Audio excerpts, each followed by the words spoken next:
السلام عليكم ورحمة الله وبركاته. بص يا حبايبي، الوصفة دي حاجة كده جميلة خالص. قالوا يا ماما عايزين نتعشى ايه؟ طبيخ. طبعا الجو حر نار، فقلنا ايه نعمل حاجة كده خفيفة. بسم الله ما شاء الله كده، يعني حاجة زي العسل. بصوا يا بنات، حاجة قطنية كده، يعني حاجة فاخر كده من الآخر. حاجة زي العسل. بصوا، طرية طرية وهاشة جدا جدا جدا، وطريقتها سهلة خالص خالص وبسيطة. تنفع لغدا، تنفع لعشاء، تنفع للفطار، تنفع للرحلات، تنفع للأولاد وهم قاعدين يذاكروا. يعني تنفع في جميع المناسبات اللي احنا عايزينها في الصيف دي يعني. بسم الله ما شاء الله عليها، حاجة جميلة. يلا نقول لكم عملناها ازاي. بس قبل ما نبتدي هنصلي على الرسول عليه الصلاة والسلام. اللهم صل وسلم وبارك عليك يا رسول الله. أول حاجة حطيت كوباية من المية، وهنضيف عليها ايه تاني؟ هنقول لكم المكونات واحدة واحدة كده مع بعض. هنحط رشة من الملح، هندوب الملح وهندوب المية. هننزل عليها بكوباية من اللبن زي ما انتوا كده شايفين. كوباية صغيرة مش كبيرة، لو موجود ماشي، لو مش ما عندكيش ما فيش اي مشكلة. هنا كده الخميرة دي كنت اول مرة استخدمها بصراحة. وحطيتها في حبة مية دافية وحبة ومعلقة من السكر، ودوبتها وركنتها جنبي كده لمدة 5 دقايق كده او 3 دقايق كده. لقيتها كده زي ما انتوا شايفين عملت فوم كده، بقت حلوة خالص. لقيتها جميلة جدا ما شاء الله عليها، لقيتها حلوة. بعد كده نزلت بكيلو من الدقيق ومعلقة من البيكنج باودر، معلقة صغيرة خالص. انا الدقيق ده وزناه كيلو من الدقيق وبطين زي ما انتوا كده شايفين. اللهم صل وسلم وبارك على سيدنا محمد. هنقلب بالسباتوله كده عشان العجينه بتاعتنا هتبقى طريه.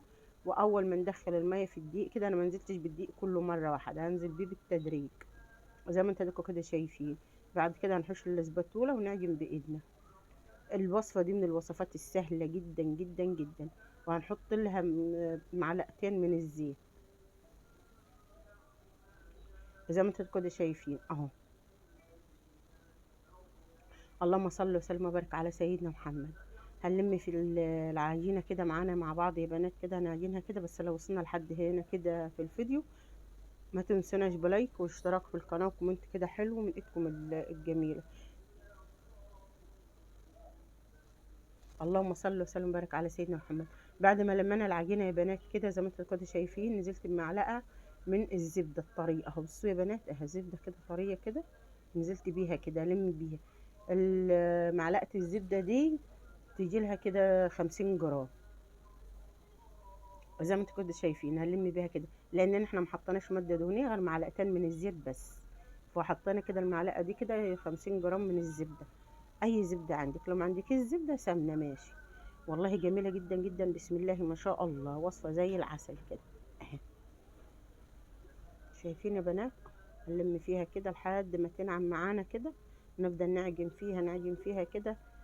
ما لقيناهاش نعمل كده جوه البولة، نعملها كده على الترابيزة وننعمها معانا. اللهم صل وسلم وبارك على سيدنا محمد وعلى اله وصحبه وسلم. اهو. شايفين يا بنات العجينة لينة بس ما بتلزقش. بصوا، حاجة كده زي العسل. وبيرموا كمية كبيرة، ممكن تعمليهم صغيرين عن ما انا عاملاها. ما انا عاملاهم 4 قرص كبار او 4 فطاير كبار محشيين كده. بص يا بنات، احنا لسه هنقول لكم احنا حشيناها ايه. بس لما نخلص العجينه مع بعض، بعد ما نعجن العجينه مع بعض ونخلصها مع بعضين. بص يا بنات طريه ازاي. بصوا شايفين حاجه كده زي العسل كده. التانية بتبقى هشه قطنيه خالص خالص خالص ما شاء الله كده، قطنيه جدا جدا. وبعدين انت شايف، انت لما تروحي تجيبي الواحده من دي من الفرن هتديها لك بكام؟ اهو. بص يا بنات، هنلمها كده وندهن البولة دهنها من الزيت كده ونحطها فيها. والمية تبقى دافية يا بنات، تبقى دافية، ما تبقاش سخنة، تبقى دافية عشان الجو حر نار زي ما انتم كنتوا شايفين. هنلمها كده وهنحطها في البولة. ندهن البولة دهن الزيت كده بسيطة، ونحطها ونغطيها كده بكيس، كيس مطبخ كده، ونغطيها بالفوطة ونركنها عبال ما نعمل الحشو. الحشوة دي عبارة عن ايه؟ عبارة عن بطاطساية. انا هقول لكم دلوقتي البطاطساية دي كده مالي ايدي كده، يعني مالي كفة ايدي، بس بطاطساية مالي كفة ايدي او بطاطسايتين صغيرين زي ما تحبي، على حسب الحشوة اللي انت بتحبيها كتير او قليلة. هحط لها ملح، هحط لها فلفل اسمر، هحط لها كمون، هحط لها بابريكا، هحط لها السبع بهارات، لان انا سلقه البطاطس في ميه كده بس، ما ضفت لهاش اي حاجه خالص. بعد كده هحط لها ربع كوبايه من اللبن. ان البطاطس انا جسمها 4 تربح كده وسلقاها، عشان البطاطسية كبير. اما لو صغيرة كنت قسمتها، كنت سلقتهم زي ما هم صحاح.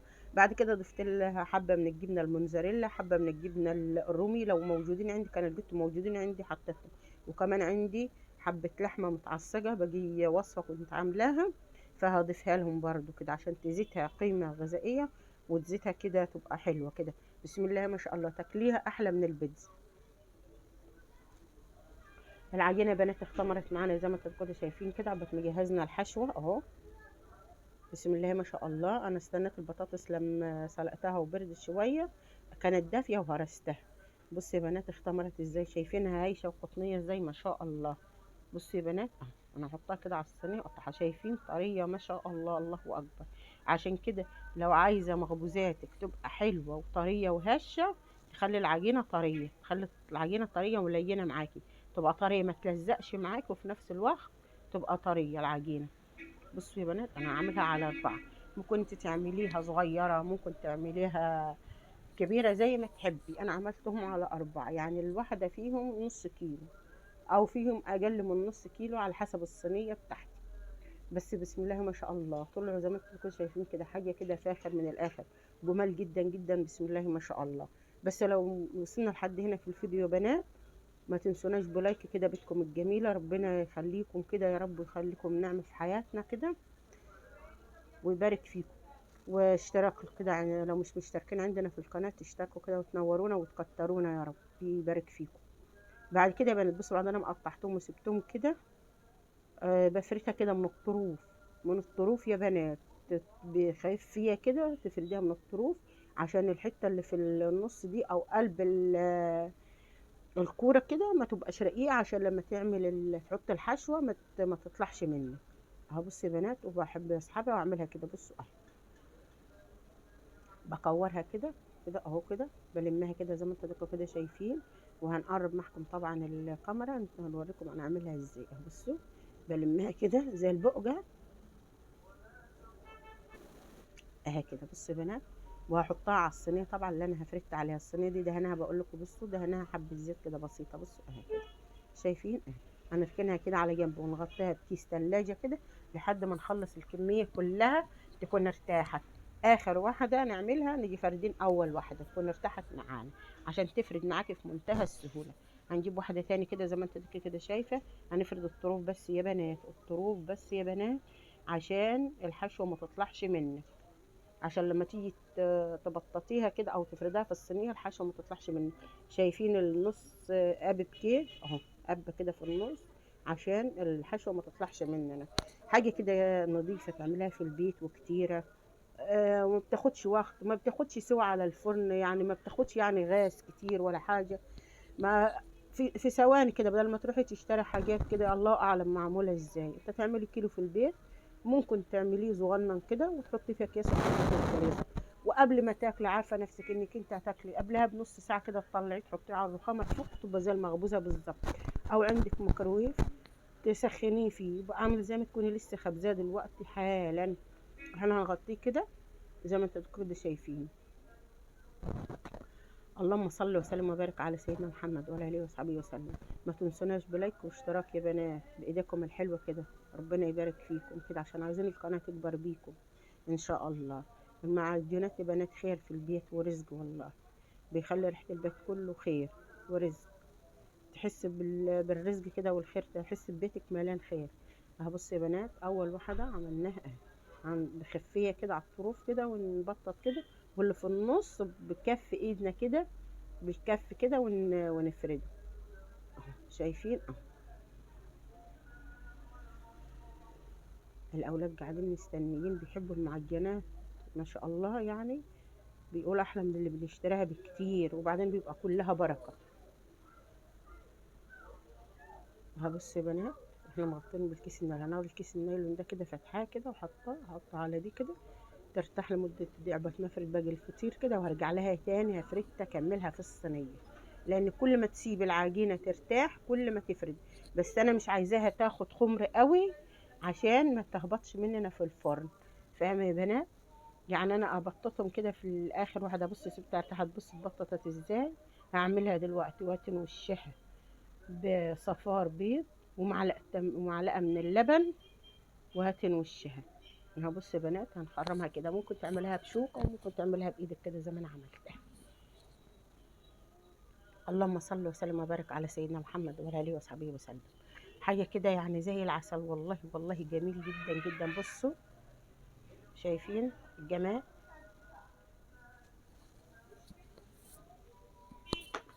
بص يا بنات، حاجة زي العسل. بعد كده تحط على وشه اللي هو صفار البيض باللبن، او عايزة تتني لبن كده من غير صفار بيض ماشي. بس عشان يدينا الصفار البيض بصراحة بيدي الشكل الجميل اللي انتوا شفتوه اول الفيديو. بص يا بنات كده. واول واحدة ما تخلصيها بالدهين كده او تتهني وشها، ترش عليها السمسم او حبة البركة او الحاجة اللي انت بتحبيها.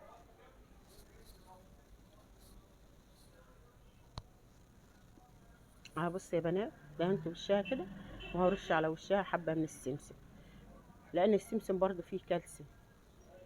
فانا بحب اعمل الحاجة يا بنات تكون كلها غذاء. بصوا حاجة، بصوا شوفي وشها، وهوريكي الناحية التانية اللي في الصينية. بصوا شايفين حاجة كده فاخر من الآخر، حاجة زي العسل. بص طراي جدا جدا جدا، ده لسه طالعين كمان من الفرن.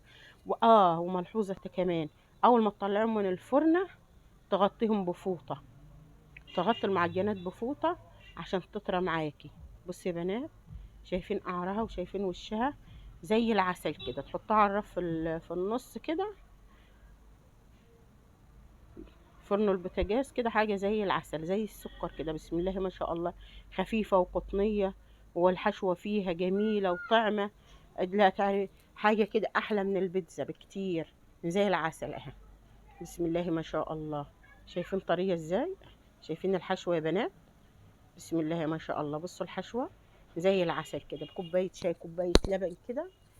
تتعشي، تتغدي، تفطري، حاجة خفيفة في الحر خالص. ما شاء الله، وموفرة. شايفين زي العسل اهي. بطاطساية وحتة لحمة تكوني فايضة منك في الفريزر، تعملي أحلى وأجمل عشوة، أو أحلى وأجمل غدوة، أو أحلى وأجمل فطار. ما شاء الله زي العسل، حاجة زي العسل زي السكر. شايفين؟ اللهم صل على النبي. شايفين الجمال؟ نستاهل لايك واشتراك ولا لا؟ من ايديكم الحلوة دي ربنا يديمكم نعمة في حياتي يا رب كده، والقناة تكبر بيكم كده يا رب، وتنورونا على طول. شايفين يا بنات؟ بسم الله ما شاء الله. والسلام عليكم ورحمة الله وبركاته.